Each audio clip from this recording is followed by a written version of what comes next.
হঠাৎ শাকিব খানকে নিয়ে প্রশংসা করে কি বললেন বুবলি, তাই তার বিস্তারিত জানতে চ্যানেলটি সাবস্ক্রাইব করে সম্পূর্ণ ভিডিওটি দেখতে থাকুন। সুপ্রিয় দর্শক, ঢাকায় সিনেমার বর্তমানে ব্যস্ত অভিনেত্রীর স্বপ্ন আছেন বুবলি। তাকে নিয়ে সোশ্যাল মিডিয়ায় আলোচনার শেষ নেই, পাশাপাশি দর্শকদের প্রশংসা পাচ্ছেন তিনি। তিনি একাধিক তিনি বর্তমানে একাধিক সিনেমার কাজে ব্যস্ত রয়েছেন, পাশাপাশি শাকিব খানকে ঘিরে সোশ্যাল মিডিয়ায় বেশ আলোচনা রয়েছে। কারণ সম্প্রতি কয়েকদিন আগে ছেলে বীর ও শাকিবকে একসঙ্গে ঘোরাফেরা করেছিলেন বুবলি, আর সেই ছবিগুলো ইতিমধ্যে সোশ্যাল মিডিয়ায় বেশ জনপ্রিয়তা অর্জন করেছে। ভক্তরা মনে করেছে শাকিব বুবলি অবশেষে মিলে গেলেন, আর ভক্তরা এতে মনে করেছে শাকিব আমেরিকা থেকে আসার পর যে ঘোষণা দেয় বীর বুবলিকে নিয়ে ঘুরতে যাবেন, তা অবশেষে কথা রাখলেন। অর্থাৎ বুবলিকে নিয়ে প্রশংসা করে যাচ্ছেন শাকিব খান।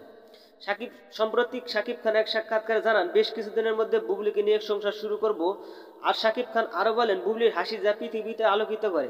সেটা শুনে বুবলি প্রশংসা করে বলেন, শাকিবের হাসিও আমার কাছে ভালো লাগে, যা পৃথিবীতে আলোকিত করে। তো বন্ধুরা, বুবলির এমন কথা শুনে আপনি কি ভাবছেন সেটা ভেবে কমেন্ট করতে পারেন নিচে কমেন্ট বক্সে। ধন্যবাদ পুরো ভিডিওটি উপভোগ করার জন্য।